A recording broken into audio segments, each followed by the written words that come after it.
Hi, this is going to be a short demo on how I apply the satin glazing liquid to a coloring page to prep it for watercolor. Ann Hatfield requested a demo for this, so I was happy to oblige. And what I use in addition to the glazing liquid are these I call them sponge spatulas on a stick. Yeah, I think I got these at Walmart, or I can't remember now, but they were in a craft section. It says foam brushes for use with water-based paints. Yeah. So, all right.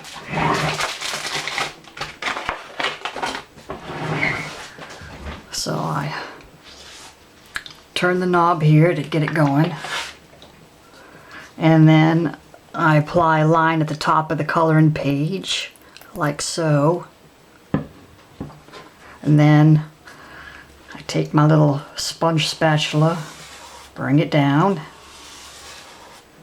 and the reason I use the sponge is you get a nice even coverage, and I'll show you some examples of what I've done after it dries. And this is a page taken from Art with Edge, Crayola Art with Edge, Justice League.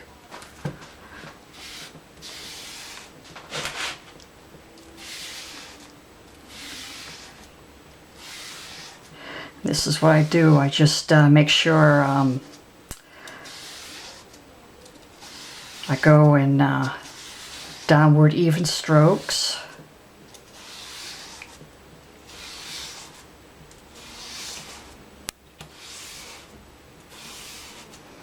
Yeah, then I'm going to apply another coat, turn the page around this way to get what any areas I might have missed down here.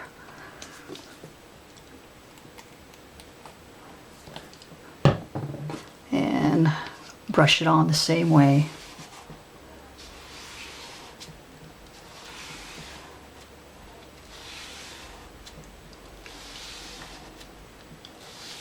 It's good to have good lighting too, because you can really see where you need to go over it again to flatten any raised surfaces.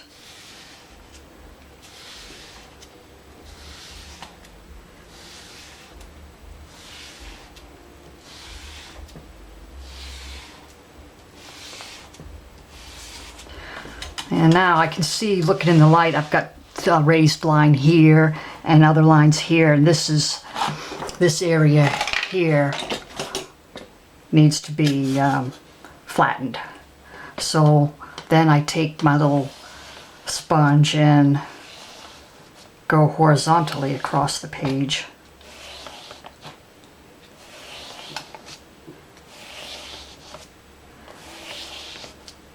I have good lighting, so it makes it a lot easier to see where you need to add coverage.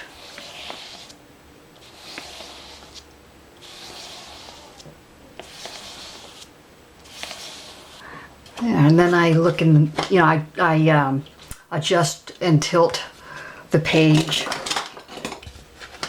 to make sure I didn't miss anything. And look down. Okay, it is a little streaky on the edges here, so I'm going to go back up this way, flatten that out.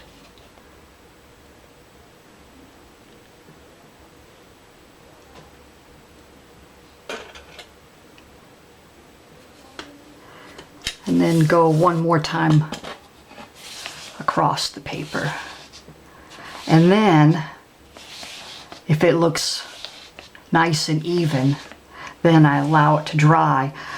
I don't know the exact drying time on this stuff. I prep a page like this, and then I just set it aside and work on something else, and then when I get the other project done, I go back to this. And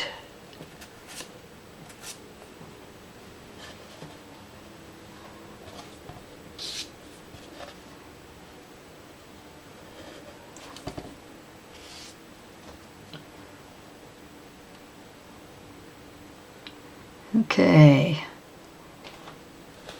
I'm not seeing any raised lines, any place that I need to flatten with a sponge.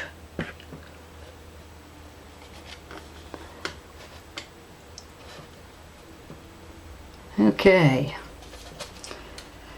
So I'm just going to set that. I reused this sponge, so this washes out with soap and water. And close that back up. I'll show you what I've done. My first experiment with this was with this page here from the same book. And I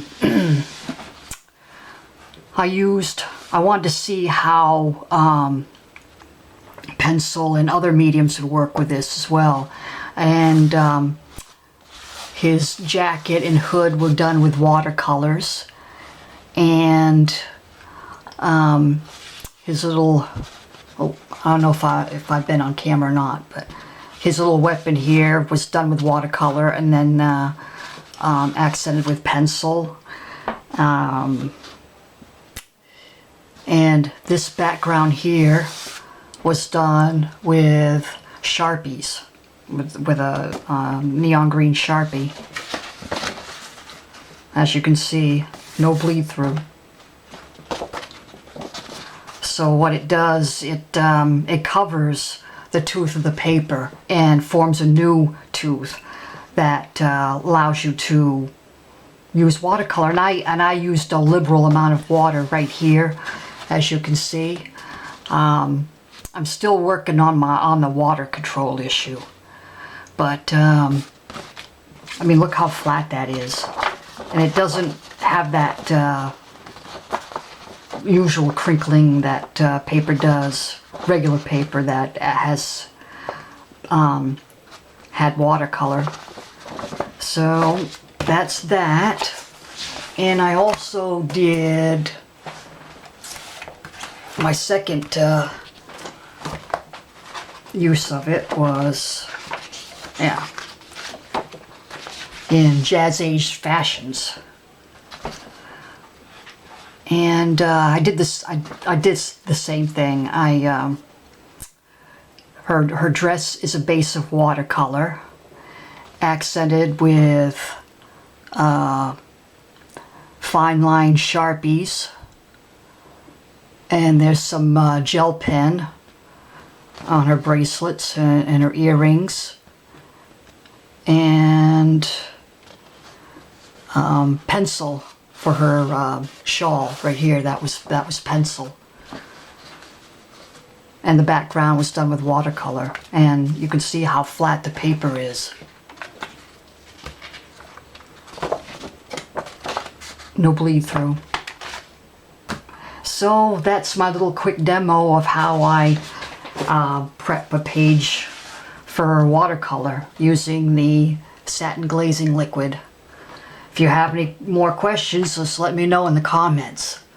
Thanks for watching.